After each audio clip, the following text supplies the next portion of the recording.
Hello guys, yan dito tayo ngayon guys no sa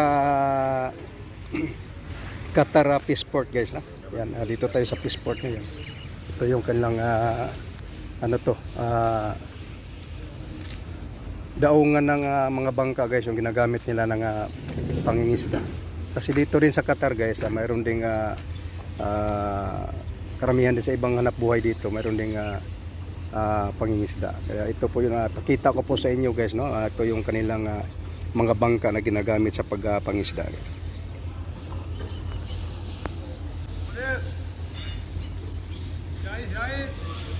Nay.